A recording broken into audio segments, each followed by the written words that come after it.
Hello my dear students, ये छोटी सी video electricity पे बड़ी यूजफुल होने जा रही है आपके लिए। रीजन मीन इसमें मैं सारे फार्मूले तो बता ही रहा हूं जो ऑर्डिनरली सारे ही बताते हैं, बट इसके अंदर इंपॉर्टेंट ये कि ये फार्मूले किस डेफिनेशन से बने, किस लॉ से बने और इसे how to memorise it easily, ये इस वीडियो में समझाने की कोशिश करता हूं। रीजन मीन क्रैमिंग से रखते मारने से काम नहीं चलता, आप समझ लोगे तो आसान हो जाएगा। तो just take a register a pen and prepare quality notes. मैं आपको वन बाय वन सारे फार्मूले बताता हूं और जहां पर जो चीज और कनेक्टेड इंपॉर्टेंट है मैं वो भी साथ साथ बताता हुआ चलूंगा। देखिए, सबसे पहला formula Q is equal to N E. Q is equal to N E क्या है? Q is the charge, charge is measured in coulombs. N is number of electrons and E is charge on one electron which is equal to 1.6 into 10⁻⁻19 coulomb with negative charge, क्योंकि electron का charge negative है। तो Q is equal to N E कब use होगा? जैसे मान लें question देते हैं how many electron constitute a current of 5 charge of 5 coulomb. तो ऑब्वियस है यहां पर 5 प्लेस कर देंगे, ये फिगर मैंने यहां लिख दी and we can calculate number of electrons. तो large number of questions can be created on this formula Q is equal to n e. Charge given होगा, charge on one electron given होगा, n number of electrons calculate करने होंगे। Next definition है potential की या potential difference की। तो potential difference की डेफिनेशन है potential difference between two points in an electric field is work done in moving one unit charge from one point two another. इसे पोटेंशियल डिफरेंस भी लिखते हैं। मैं फिर रिपीट कर दूं, work done in moving charge. तो V इज इक्वल W/Q। इसके अंदर भी आपको out of three quantities V, W, Q दो गिवन होंगी, थर्ड कैलकुलेट करनी होगी। अब इसमें पूछ सकते हैं what is SI unit of potential. तो SI unit of potential is volt या 1 वोल्ट। अब देखिए 1 वोल्ट की डेफिनेशन में सिर्फ 1 वोल्ट नहीं बता रहा, आपको किसी का भी यूनिट कैलकुलेट करना हो, यूनिट देखना हो क्या है, तो आप उसकी डेफिनेशन पे चले जाओ, उसमें सारी फिजिकल क्वांटिटी को 1 1 1 कर दो और उसके बाद उसकी SI यूनिट अपने आप डिराइव हो जाती है। देखिए कैसे, अगर सपोज मैं वर्क को कर दूं 1 जूल, चार्ज को कर दूं 1 कूलम, तो ये बन जाएगा 1V। तो देखो अब याद करने की रट्टा मारने की नीड नहीं है। तो potential difference between two points in an electric field is 1 volt if 1 joule of work is done in moving 1 coulomb of charge from one point two another. Okay, आप बेशक पॉज कर लो, पॉज कर, क्योंकि थोड़ी सी मेरी स्पीड ज्यादा है, इसलिए कि हमेशा मैं कोशिश करता हूं कि कम से कम टाइम में आपको ज्यादा से ज्यादा नॉलेज डिलीवर हो जाए। मैं रिपीट कर देता हूं अब इसको। Potential difference between two points is 1 volt if 1 joule of work is done in moving 1 coulomb of charge from one point two another in an electric field. Okay, next ये current की definition है। Rate of flow of charge is called current. Rate means time, rate of flow of charge is called current. तो current की definition हो गई। अब इसके अंदर भी चार्ज किस में मेजर होगा? कूलम में। टाइम किस में होगा? सेकंड में। तो ये 1 एम्पियर बन जाएगा। तो आप पूछ सकते हैं what is 1 ampere of current. तो current is 1 ampere, current is 1 ampere if 1 coulomb of charge flows through cross section of conductor in 1 second. Repeat कर दूं, current is 1 ampere if 1 coulomb of charge flows through cross section of conductor in 1 second। एक बात इसमें बड़ी important है about volt meter और ammeter. मैंने अपने चैनल पे शॉर्ट्स में सारे डिफरेंसेस टैबुलेट करके दिए हुए हैं आपको, आप उसे जरूर वॉच कर लें और उसके नोट्स प्रिपेयर कर लें।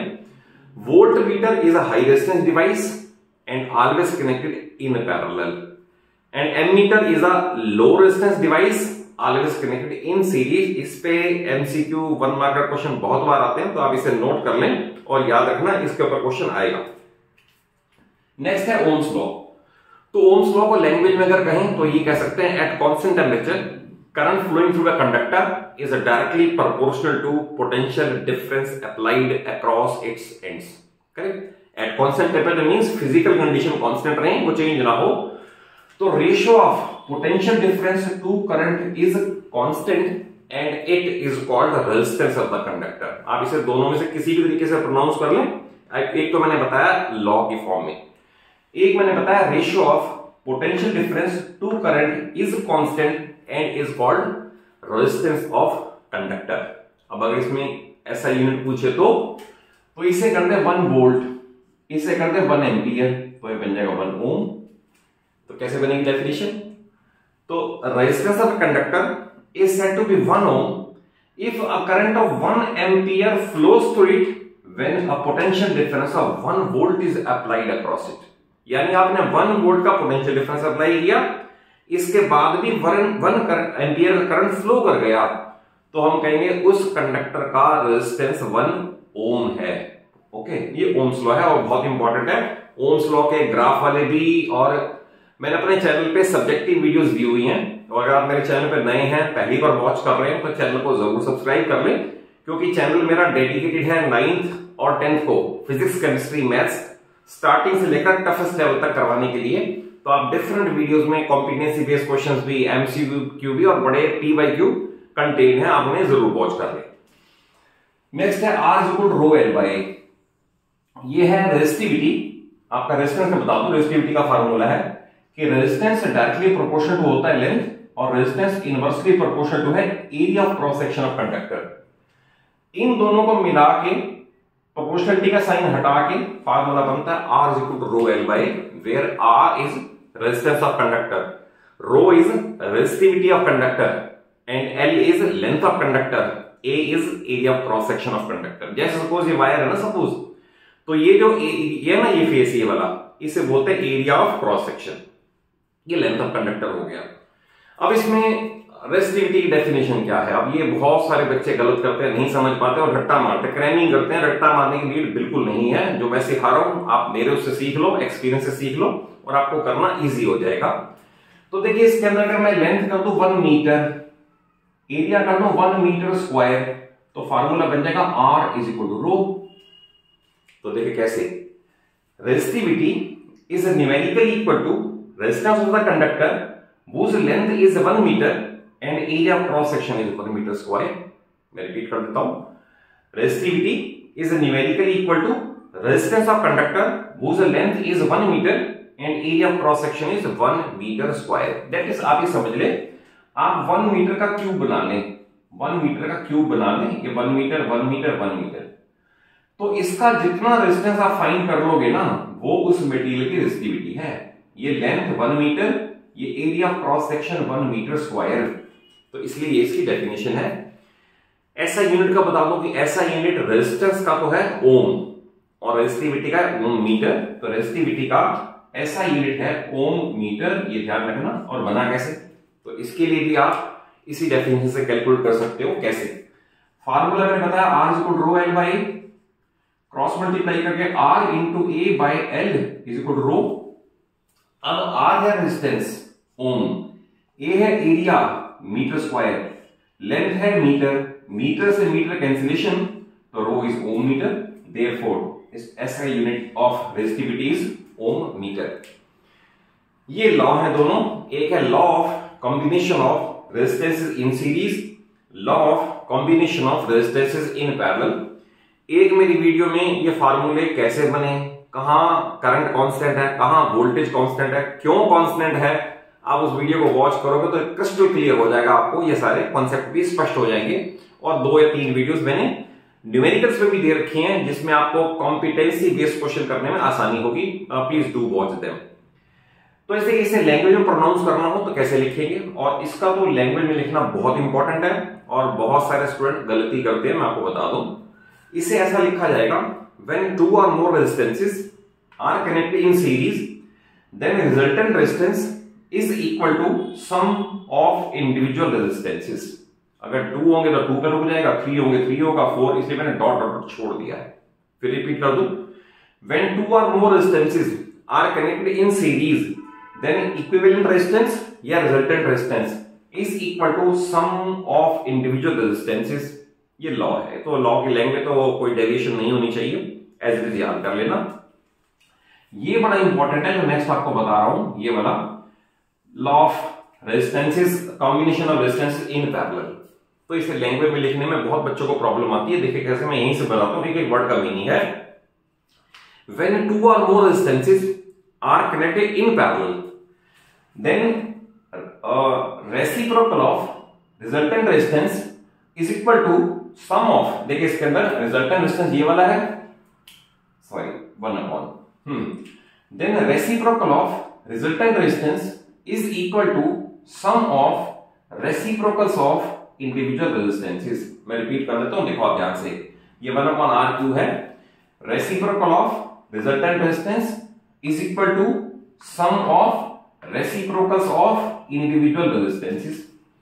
तो ये बड़ा इंपॉर्टेंट है और इसके न्यूमेरिकल्स भी बहुत इंपॉर्टेंट है, मेरे चैनल के शॉर्ट्स में भी और वीडियोस में भी डिफरेंट न्यूमेरिकल्स कंटेंट है, आपने जरूर देख ले।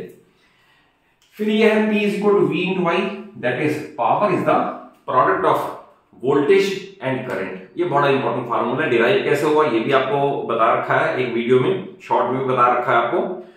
तो इसके ऊपर आपके जितने भी पावर के न्यूमेरिकल्स होंगे सब में यही यूज होगा, P is equal to V into I।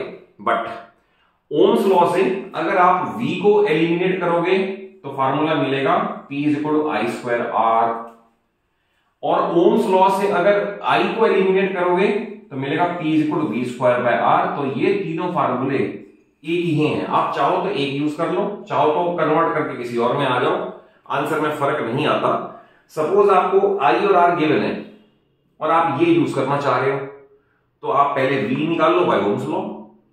Suppose आपके पास ये आप यूज करना चाह रहे हो और ये गिवन है, अगर ये गिवन है तो I निकाल लो इस फार्मूले को यूज करके, V निकाल लो इस फार्मूले को यूज करके इसे आप कर दो, तो that is P is equal to V into I, P is equal to I square R और P is equal to V square by R, सारे एक जैसे, एक ही फार्मूला है ये। अब आता है व्हाट इज पावर या व्हाट इज इलेक्ट्रिकल पावर। तो मैंने पावर का भी आपको ये बता रखा है, ये फार्मूला है, power is rate of doing electrical work या rate at which electrical energy is being consumed. तो P is equal to energy upon time लिखूं या P is equal to work upon time लिखूं, एक ही बात है। अब आता है इसका ऐसा यूनिट क्या है, तो पावर का ऐसा यूनिट है वॉट। फिर आपको बताया कोई क्रैमिंग नहीं करनी, आपको एनर्जी जूल में है, ये 1 जूल हो गया, टाइम सेकंड में है 1 सेकंड हो गया, तो ये 1 वॉट हो जाएगा। तो डेफिनेशन क्या बनेगी, तो power is 1 watt if 1 joule of work is done in 1 second, 1 joule of work is done in 1 second, then power is 1 watt. Big unit kilowatt भी है, हॉर्स पावर भी है। अब इसमें क्वेश्चन कई बार ये आता है कि elaborate the statement that power of a bulb is 100 what. इस स्टेटमेंट को इलेबोरेट करना है, तो इसका आपको है तो 1 मार्क का क्वेश्चन ही, तो आपको इसी को यूज करके इलेबोरेट कर देना है कि अगर बल्ब के ऊपर लिखा हुआ 100 वॉट यानी 100 W, तो इसका मीनिंग है it is consuming 100 joule of energy पर सेकेंड। ये इलेबोरेशन है इसकी, 100 वॉट मीन्स 100 जूल पर सेकेंड, करेक्ट। बट अगर सपोज ये पूछ ले किसी एक इलेक्ट्रिक आयरन पे लिखा हुआ है 1.5 किलोवाट और फिर लिखा हुआ है 220 V, या सपोज इसको लेटेस्ट और छोटा कर दें 750 वॉट कर लें, सपोज किसी अप्लायंस पे लिखा है 750 W और 220 V, तो क्वेश्चन आएगा इसे इंटरप्रेट करो, इसका क्या मीनिंग है, इसे इलेबोरेट करो। तो इसको इलेबोरेट करने का सेंटेंस है, आप ध्यान से सुन दो। अगर मान लो किसी इलेक्ट्रिक आयरन पे लिखा हुआ है ये 750 W-220 V, तो इसका मतलब है अगर 220 वोल्ट पे इसे चलाओगे तो इसकी पावर कंजप्शन 750 वॉट होगी, ध्यान रखना, क्योंकि हर अप्लायंस की पावर वोल्टेज रेटिंग होती है। तो ये पावर वोल्टेज रेटिंग है, ये power voltage rating of an appliance, यानी इतनी वोल्टेज पे चलाओगे तो इतना इसका पावर कंजप्शन होगा। ऑब्वियस है, वोल्टेज डाउन करोगे तो पावर भी इसकी कम हो जाएगी, वोल्टेज इंक्रीज होगी तो पावर भी इंक्रीज हो जाएगी, बट वोल्टेज एक सर्टेन लेवल से ज्यादा इंक्रीज नहीं हो सकती, क्योंकि फिर करंट ड्रॉन भी ज्यादा हो जाएगा और हीट अप होके शॉर्ट सर्किट हो जाएगा, आग भी लग सकती है। बट फॉर द टाइमिंग आपको मैंने बताया पावर वोल्टेज रेटिंग के बारे में। देन इसके बाद क्योंकि आपने ये कहा P is equal to E by T, तो मैं इसी को ही आगे फर्दर इलेबोरेट कर दूं। अगर P is equal to E by T है तो electrical energy is equal to power into time, ये बन गया। और अगर कमर्शियल यूनिट पे जाओगे तो कमर्शियल यूनिट है किलोवाट आवर, तो पावर में हमें किलोवाट यूज करना पड़ेगा और टाइम में 1 आवर यूज करना पड़ेगा। अब ये पूछ सकते हैं what is 1 unit of electricity या what is 1 commercial unit of electricity. तो 1 unit is 1 kilowatt hour. It means if 1 kilowatt of appliance is used for 1 hour, then energy consumption is 1 kWh or 1 unit। मैं repeat कर दूं, आप अपने घर के सारे अप्लायंसेस को ऑफ कर दें, 1 किलोवाट का कोई एक अप्लायंस 1 घंटे तक चलने दें, तो आपके मीटर में रीडिंग 1 यूनिट आगे हो जाएगी। इसे बोलते हैं 1 कमर्शियल यूनिट ऑफ इलेक्ट्रिसिटी। अब क्वेश्चन ये भी आ सकता है कि अगर आपके सपोज घर में 1 किलोवाट आवर यानी 1 यूनिट कंज्यूम हुआ तो कितने जूल एनर्जी कंज्यूम हो गई। तो जूल भी एनर्जी है और किलोवाट आवर में बता रहा हूं एनर्जी है। और ये क्वेश्चन बहुत इंपॉर्टेंट है, कितनी हो गई, वो ये हो गई 1 kilowatt hour is equal to this much in joule. अब ये कैसे बना, तो ये मैं बता दूं, बड़ा सिंपल है। 1 kilowatt hour is equal to 1 kilowatt use for 1 hour. Okay, 1 kilowatt mean 1000 watt, 1 hour means 3600 second. फिर 1000 सेम रहने दें, वॉट का मीनिंग है जूल पर सेकंड। मैंने अभी आपको बताया वॉट का मीनिंग है जूल पर सेकंड, ये पावर वॉट में है ना, मैंने अभी लिखा था ये रहा जूल पर सेकंड, और इनटू 3600 सेकंड। और अगर आप सेकंड सेकंड कैंसिल कर दें और जूल को इधर लिखें तो it will be 3.6 into 10⁶ joule. तो 1 यूनिट ऑफ इलेक्ट्रिसिटी इज इतने जूल।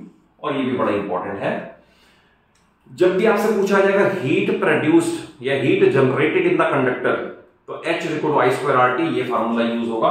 ये रहा, मैंने इसे E/H इसलिए लिख दिया है कि एनर्जी कहें या हीट एनर्जी का एक ही बात है। तो H is equal to I²RT, जहां पर I करंट तो एम्पियर में होगा, R रेजिस्टेंस ओम्स में होगा और T सेकंड्स में होगा। बट अगर सपोज आपको उसको ओम्स लॉ से कन्वर्ट करना है तो आप इसकी जगह पर कन्वर्ट करके जैसे V²/R था इंटू टी कर दो। आप ये भी यूज कर सकते हो VI था इंटू टी कर दो, दैट इज पावर में T और मल्टीप्लाई करते जाओ, पावर वाले में T मल्टीप्लाई करते जाओ, तो we get formula for electrical energy consumed और हीट एनर्जी जनरेटेड। और ये मैंने आपको लास्ट वाला पहले ही बता दिया कि 1 kilowatt hour is equal to how many joules of energy.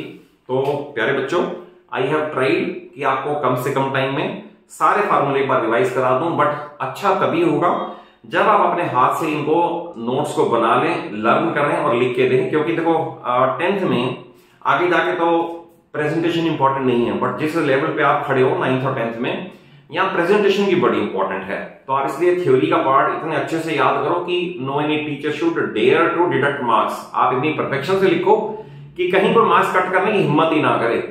और वो मेरी वीडियोस में हर वीडियो में, हर शॉर्ट में टेंडेंसी यही है कि आपको I should teach with perfection, ताकि आपको कहीं भी मार्क्स डिडक्ट आपके ना हो। तो आपसे गुरु दक्षिणा में सिर्फ इतना ही। अगर वीडियो अच्छी लगे तो अच्छा सा एक लाइक जरूर दे देना, अपने सभी फ्रेंड्स को, सभी क्लासमेट्स को वीडियो जरूर शेयर कर लें और चैनल को जरूर सब्सक्राइब कर लें, सो दैट ये मुझे भी, मेरे मोरल को भी बूस्ट करेगा, एट द सेम टाइम आपके नॉलेज लेवल को भी एलिवेट करेगा। All the best.